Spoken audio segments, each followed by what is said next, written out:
specifically are you referring to when you say the ills of the district? What are they? If we pause and take a look at four categories, I'm going to bring up: family, education, government, and economics. Family-wise, 4 in 10 are hungry. Our poverty rates hover close to the bottom. Nationally, we have one of the poorest zip codes in the country. Poverty has appeared on every page of El Paso's history in the 20-plus years that I've been here. And none of the policies that we have seen put forth by either candidate have seemed to mitigate that misery that many people suffer on a routine basis. We have an 11% unemployment rate and growing. When you take a look at that, while base realignment and closure helped Fort Bliss to survive, we have put $1 billion in stimulus money in here and still have an unemployment rate like that that's skyrocketing. When you take a look at the impact on families who are poor, then the drug appetite and the drug trade becomes a magnet draw. Take a look at the persons who we may wind up putting in a penal system because the economic circumstances under which we live on the border have not improved, and violating the law becomes an alternative when your family gets home. All right, those are some of the ills. I'm sure probably more on your list, but what then is the prescription? What's the fix? What are the fixes? One of the sins that the current leadership is committed, and this is in the minds, bodies, and resumes of both persons running for this seat. We've taken $5 billion out of the public education budget at the state level. But these guys don't say a word about that. Our salvation is education. Business will come fishing where the talent pool is deep. And if we took those dollars, put those investments into an education system that will grow the labor force, we'll begin to mitigate the poverty and misery here. But as a congressman, you're a federal official, and the state budget cuts were done in Austin. What impact do you have as a federal official in Austin? We need to be the bully pulpit. We need to talk about how this impacts all of us. There is no one isolated entity that says, okay, it does not impact us at the national level if things are crumbling at the state. We've got to look at this thing as a fabric, somewhat akin to a quilt. If you shake the covers, every patch on the quilt quivers. And if we don't do better economically in our own town, that impacts the state, it impacts the nation. You take a second look at one of the things that we could expect, or should have expected, but we don't get, is a $140 million cut in vocational education. Vocational education provides us with the fastest from classroom to boardroom to the labor force than any other menu that we have working. And at the national level, those funds have been cut as well, and there's a projected 20% additional cut for that next year. Not the kind of thing to do, not the prescription that I think points to an economic and job solution for us here in the Sun City or any place else in the United States. Poverty and lack of education have been problems in El Paso, not just in the last few years, but for the last 50 years or more. Can you cure something like that in a 2-year term of a congressman, a long-term issues like that? Well, I think that what we need to do is put a seed in the ground. The oak tree is going to take a while, but it all starts with a seed. The conversations that should be taking place are not. When we put education as the first lamb on the altar to be cut, when we suffer budget deficits, and these budget deficits, by the way, are at the hands of the people who are in the leadership positions at the national level and the state level. We have got to put that seed in the ground. That conversation is not taking place, and it should be. Let's go to the war on drugs. You're talking about the number of people who have been killed in Mexico and the number of addicts here in the United States. It's a big problem here in one of these traffic points across the border between Juarez and El Paso. And one of your opponents has said he is for at least discussing the possibility of legalizing marijuana. You don't want to legalize marijuana. Why not? I think it's a bad move, and I will share several reasons with you. Number one, specifically at the national level, I don't think that policy will get traction. If we even did it locally, you want to surround the military installation at Fort Bliss, arguably the largest and fastest growing military installation in the country. with a federal policy that says we don't want to have those substances made illegal? What temptations have you created for soldiers and family members? What careers might you jeopardize if one of their family members gets tied up in any of this traffic in any capacity? It serves a negative purpose also because even on the news broadcast that we see on a nightly basis, we have drunk drivers wrecking families, wrecking lives, wrecking property on a recurring basis. Why would we add something else to the menu of bad choices that could create those kinds of bad outcomes?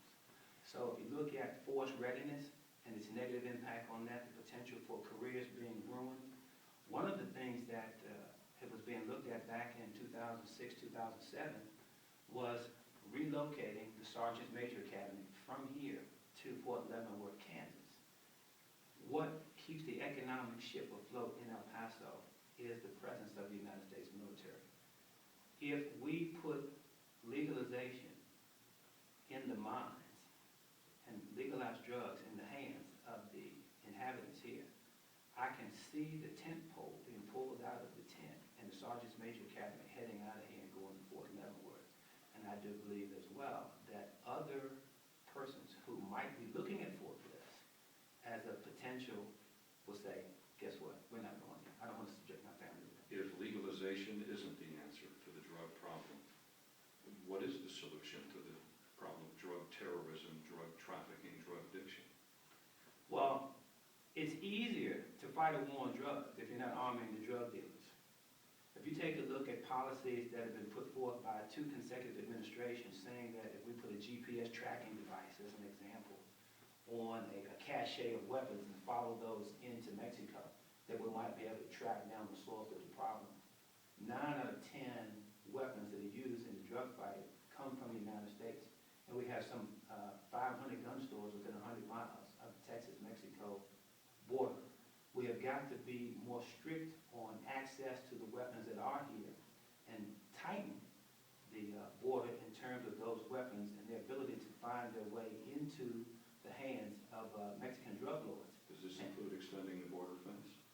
I would not talk about extending the border fence, but I believe that we have assets and resources that could track the trafficking if we change the laws on how those things will be trafficked and to eliminate policies that tend to exacerbate the problem by putting guns and ammunition into the hands of the people who we purport to dislike for what they do.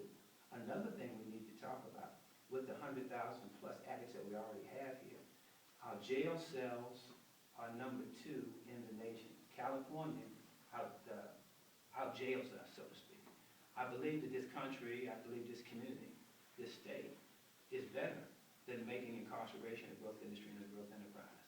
And if we don't use methods to arrest it rather than proliferate it, we're going to continue to create and incubate criminals by not being able to get after the drug problem on the other side of the border. It seems unlikely that Mexico would ask, but there has been some discussion lately about the possibility of putting U.S. troops into Mexico itself to fight the drug war. In the unlikely event that there was a request from Mexico for that, what would be your response? Well, I would be in favor of it, and even if Mexico didn't ask, I think it's an option we need to certainly entertain. And I would juxtapose that by saying, if we took a look at Osama bin Laden in Pakistan, a sovereign border, but the United States took a look at the long-term threat, look at the circumstances under which we might have to continue to live if we didn't do something proactively to get after that threat, then we might still be living with Osama bin Laden and some of the byproducts of his planning right now.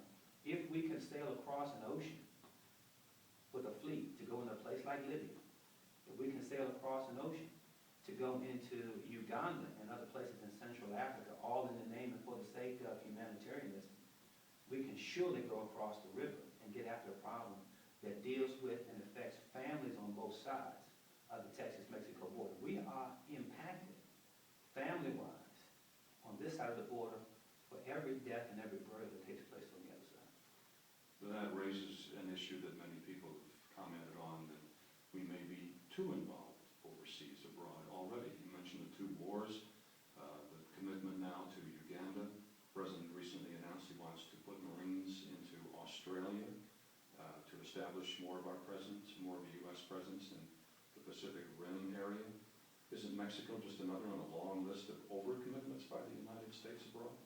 Well, I certainly believe that we are overextended. As a matter of fact, in one interview that I had done with the El Paso Times, I was misquoted when the interviewer included in the paper that I wanted to maintain our levels of commitment militarily around the world.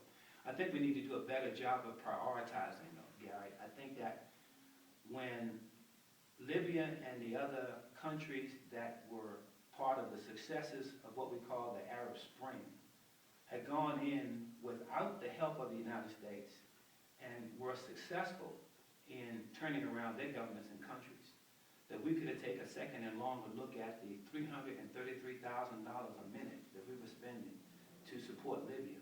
And I asked myself the question, too, for the 21 years of service that I've been in, and half of that being in special operations, and doing combat tours in Southwest Asia. I've never heard of a humanitarian mission starting out with 110 Tomahawk and cruise missiles. Usually you're going in to try to help the civilians, you're trying to mitigate the misery, move them out of harm's way.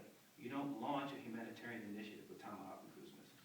Go back to the border for a second. The illegal drug trade isn't the only problem that plagues the border right now. There's the big question about the number of illegal aliens in the United States. People want to extend the border fence to stop the flow. Some people talk about an amnesty. There's a great debate about that. Would you be for or against an amnesty of any kind for the illegal aliens in the country now? And I wonder how you feel about the DREAM Act that would allow children of illegal aliens who are illegal aliens themselves but were brought here by their parents as children would be allowed to attend U.S. universities as if they were a U.S. citizen and become a citizen with some other conditions in the Act. How do you feel about addressing the illegal alien problem and the DREAM Act specifically? Let me speak to the DREAM Act first, and then we'll work our way upstream from there. I think that the DREAM Act needs to be ratified, and I think it needs to be ratified quickly. If you take a look at the population and the growth rates in the United States, we are not making families, we're not making babies like we used to. Our mortuary tables are growing. People are living longer. We know that with the entitlement programs that exist, those programs exist and are depended on by persons who are living longer. If we don't grow the labor force and educate the labor force, the tax dollars that are used to finance those retirement programs for our senior citizens, those who've largely fought the wars and built the wealth that this country's sitting on right now, then we are going to cause them to suffer. We need to keep every educated person we possibly can in this country. If they are subject to the DREAM Act and they graduate from a college, university, or high school, we ought to slap a green card, staple it to every diploma, and encourage those people to stay. If we do not, they become competition in the global marketplace. They will have used American tax dollars, state tax dollars, to finance a K through 12 education, and in some cases, K through 16. If we don't keep them here, they will take our education investment dollars, go to a foreign country, and become our competition. We will have shot ourselves in the foot, educationally and economically, unless we get that part done. With respect to those persons who are in the country illegally right now, I think that it would be a daunting task to try to logistically move those persons in the first place. I think that what we need to do is expand the spectrum of visa authorizations and not just continue to cherry pick. I want to get this one under H-1B and I want to get that particular one under H-1B. What we need to do is say, if the person is here and they're contributing to the long-term economic growth and stability of the country, we need to fix the Immigration and Naturalization Service system so that those persons can stay, identify those persons who have proven themselves to be negative elements to the community, arrest them, and move them back to their country of origin. Which is the greater problem for the United States in controlling the illegal alien problem? Those who come across the border, sneak across the border illegally, or those who come to the United States legally with the proper documents and overstay the date limits on those documents? The larger problem, I think, is the former. I think that we have created a magnet with some of the the failures to identify a policy, acknowledge the need for long-term labor in the United States. When we allow things like drug trafficking and the murder rates in Mexico to continue without having a positive dialogue, we are saying in essence, okay, we're not going to do anything about your situation and your circumstance, even though you're right next door. You have family members who create a magnet for persons to leave that country and come here. We have remittances at astronomical levels where persons who are sending dollars back into Mexico, not to try to improve the economic situation of the country, but to bring those persons in. Our policies are self-inflicted wounds. Those policies need to be fixed, and our Congress has proven itself dysfunctional in being able to address that. And this gets us to the problem of the overall financial situation in the United States. You're talking about we need more workers to support the system. The system is broke. We've got two major problems here. One is the deficit and the other is the debt. Let's talk about the budget deficit first of all. Would you be for a balanced budget amendment, for example? I think it certainly needs to be debated. I think that we have become intoxicated with three things, Gary. Credit is one, drugs is another, and oil being the third, fossil fuels. Those are three things that we don't seem to be able to wean ourselves from. We have a Congress over several administrations, and most specifically for the 16-plus years that Congressman Reyes has been in place. These have been growing problems, just unaddressed, but because we allow certain other economic factors to go unchecked, because we continue to swipe the credit card, realizing that we as policymakers, or they as policymakers could say, could simply increase the debt ceiling, then it becomes easy to say, all right, we'll continue to do things such as earmarks. We'll continue to make the area, our congressional district, the plush living room, the best cabin on the ship, so to speak, failing to realize that we could have the best furnished cabin on the ship. It does us no good if the ship is sinking. And our policies have created that very circumstance, and too many in Congress take credit for the slice of pie that they bring to their respective district, failing to recognize that the ship is sinking. It looks like this super committee that was formed to come up with some kind of compromise on the budget is probably going to fail or might fail. Where do you come down on this? The Republicans are dead set against any kind of tax or revenue increases. The Democrats don't want to see any social programs cut, but we can't cut enough out of the budget through simple discretionary funding cuts. We've got to look at Medicaid and Social Security as well. What's the answer? Where do we go from here with the budget? Well, I think that the super committee was dead on arrival. They are a microcosm of the larger dysfunctional Congress. Taking a look at where we stand economically, the financial pit that we have gotten ourselves into, and then to go in with a litmus test, a predetermined litmus test on how I don't know how big the dollar deficit, I wouldn't even know what $1 trillion+ looks like, okay? But we're at $14 trillion. If they couldn't do it with the 435 members in the House, the 100 members in the Senate, 12 guys coming into a small room to try to figure it out, they're certainly not going to give us a promising result. Most Americans, better than 70%, believe that that committee is going to fail, and most people in Congress. But if you could wave a wand here, if you could say, this is my solution and this is the way we're going to do it, and I'm talking right now about the budget at the moment, where do we go with the budget? Do we try to balance it immediately, or is it a long-term affair that we start on balancing the budget with some deficit spending now and narrow that gap as time goes by? We have a formula in place. As a matter of fact, we've had two budget resolutions submitted to the Congress, Simpson Bowles being the most recent, where the dollar figures as were laid out by those individuals would have mitigated this money misery over a 10-year period, speaking to a combination mix of those things in terms of revenues to come in and also spending cuts. That would have resolved itself over a 10-year period. The Congress took a look at it, because of their partisan entrenchment, kicked that plan to the curb, and we're still suffering from the byproducts of bad fiscal judgment at the national level. But there will be hard choices if there are going to be cuts in spending And some of these are gonna hurt. Some of these social programs really benefit people, very much needed by Americans who benefit from them. Do you have any idea what programs you would be willing to see cut or reduced in funding? Well, one of the first things I take a look at is the Defense Department. Using the wars as an example, Iraq, Afghanistan, Libya, now Uganda, now Australia. We've got to ask ourselves the question, are conventional forces in the 21st century the way the Army needs to be outfitted to deal with the global threats around the world? I submit that it is not.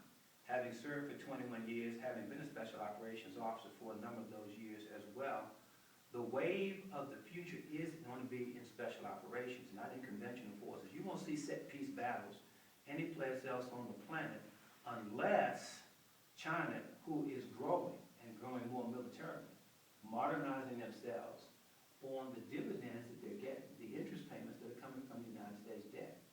We won't see another set-piece battle. What we're going to see are missions akin to those that went in and killed Osama bin Laden. Those are the ways we need to strike. We need to pare down this large conventional force, and I would start there and start to move those dollars from the Defense Department into and mitigate some of the social service programs we have here. Long term, again, the best dividend for the tax dollar invested is going to be a qualified and educated labor force so we can compete in the global marketplace. Even if we're successful, or this super committee is successful in coming up with some kind of budget plan that would reduce the deficit, it's still a deficit in the budget. It still adds to the national debt. Eventually, we've got to pay it. How do we do that? The labor force, Gary, has got to be grown. Our products have got to be prepared and sold in a marketplace that competes with the price point comparisons with every other country that's putting items on the market right now. And our appetite for spending has got to be trimmed just like our waistlines do. Talking about the addictions, the credit addiction that we have is a self-inflicted wound. We have got to do at the federal level some of what we have seen families do at the grassroots level. Take a look at what sources are a drag on your fiscal security. Change your behavior patterns so that you can live within your means and cause your government to pay attention to the example that we set in our homes is what we should expect to happen in the House of Representatives.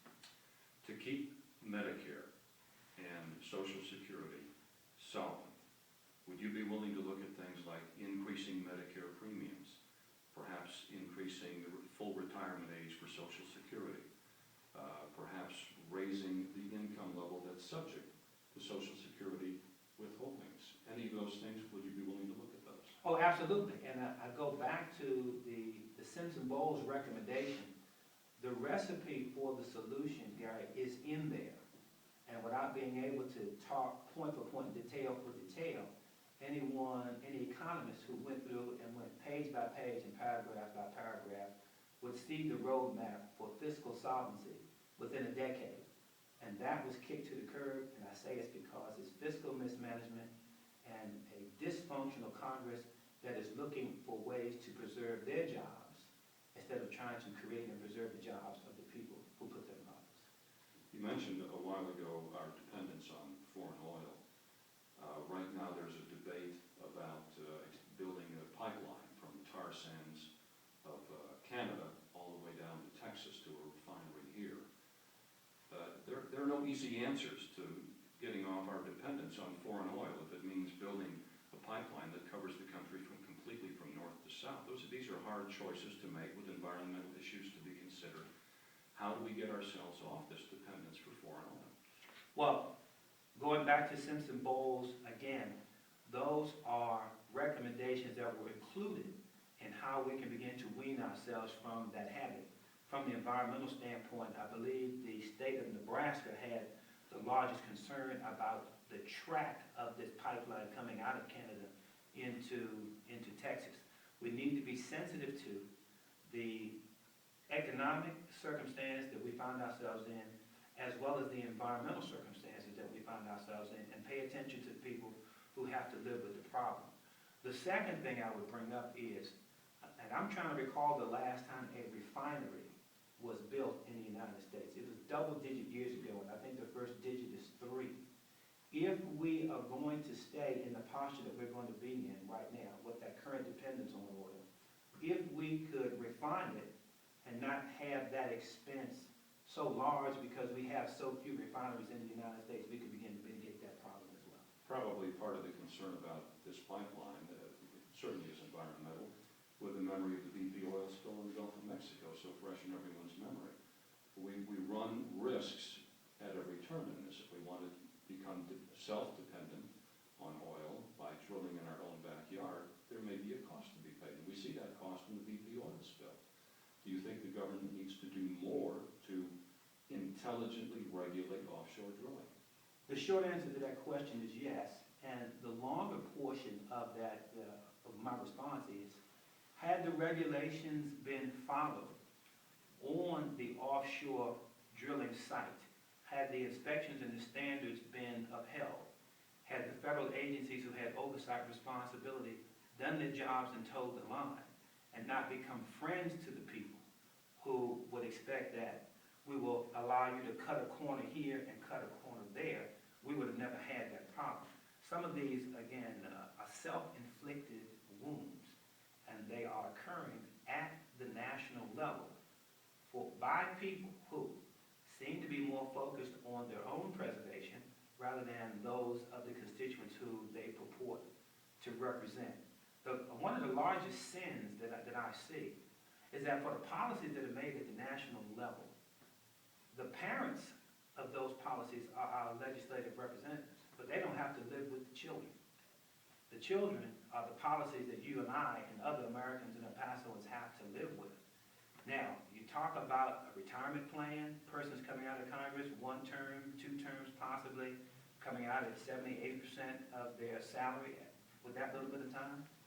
Talk about the health care packages with the health care program that has been put forth under what's called Obamacare.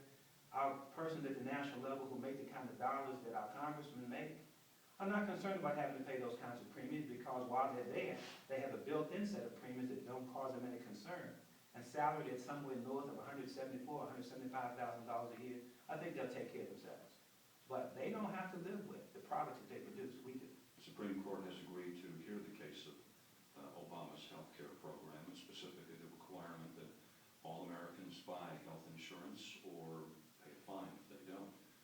That's a significant issue for them to decide. Do you think that it's legal to require Americans to buy health insurance? Well, I would answer the question this way. You drove over here, I drove, everybody who is on the streets should have automobile insurance. That's mandated. You can be fined right away, and you're fined big if you're caught without it. I think we need to juxtapose the two, find out the rationales between the two, and I believe the solution is someplace in the middle. When you take a look at Obamacare, that needs to be dissected, because on the upside, for those persons who are in financial distress or whose children are graduating from the colleges and universities around the country, but do not have fertile ground in this country to plant their economic and education seeds, they're going to need those that additional health care time. So things such as the extension of the age up to, I believe it's 26, is a good idea. That's good for America. But in the meantime, rather than to take the Pelosi position, we say, well, we'll understand it after we pass it. We need to dissect it. We need to be more familiar with those things before we drop the gavel, make a decision on it, and then figure out what's in the policy. All right, I've got a final question, but before we get to that, is there anything I haven't asked you that you think is significant? Any issue we haven't covered?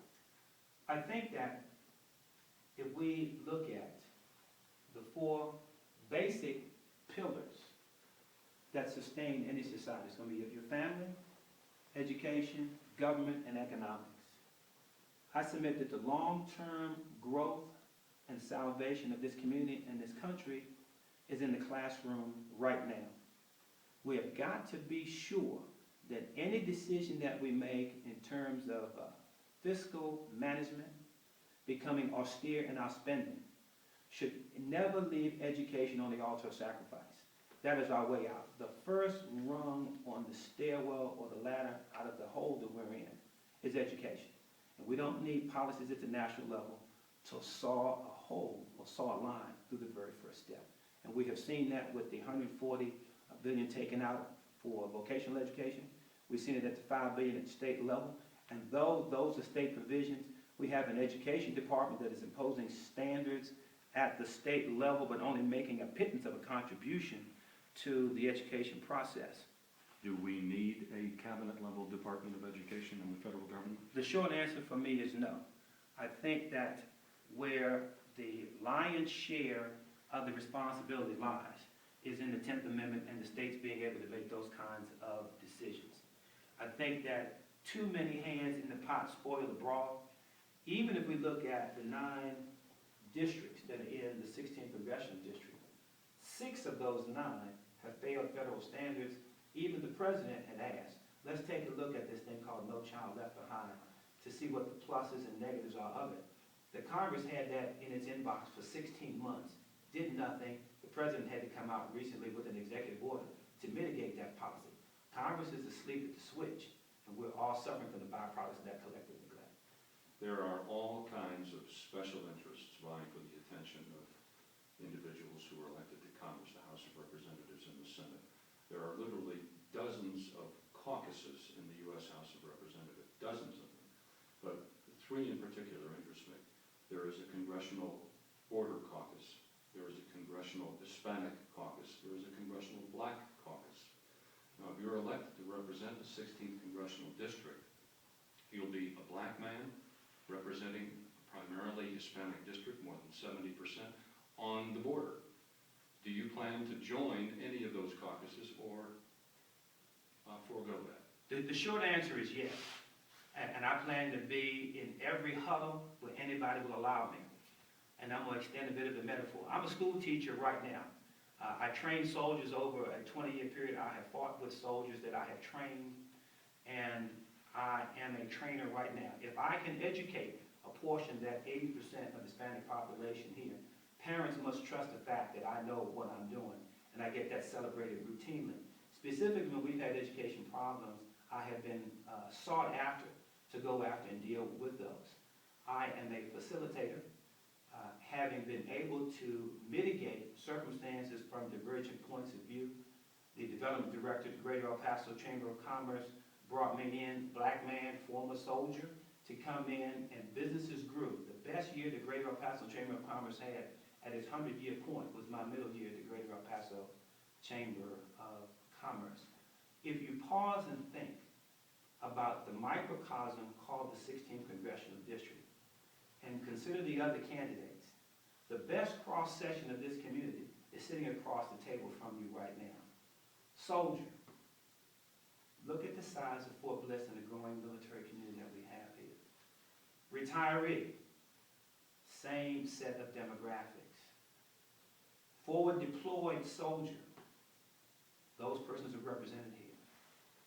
My father and mother had 13 children. I grew up in what Life magazine called poverty. I didn't feel it because my parents did what they could in the name and for the sake of their children. I don't know what kind of sacrifices took place, but I know that I'm living better and I'm standing on the shoulders of the sacrifices that my parents made. So I can speak to the demographic of the poor who are seeking a way out. I can speak for every retiree here who is concerned about how the federal budget is being managed. I can speak for the forward deployed soldier who comes back from a combat zone, curious about having his or her government keep the promises that were made when that person was first deployed. I'm a school teacher. If you take a look, the largest non-federal employment in the 16th Congressional District is the teaching profession. They have an ambassador in Jerome Tilghman. Soldiers have an ambassador in Jerome Tilghman. Families have an ambassador in Jerome Tilghman. Retirees have an ambassador in Jerome Tilghman. And when I pause and think about the different opportunities that I have had, and I have been called upon to go in and facilitate dialogue, to achieve dialogue, compromise, and consensus. even with Republicans. And I'll say that I'm the best compromise candidate between the two. And if we had more time, I'd tell you about that. Terrific. I certainly appreciate you coming up. Thank you a lot.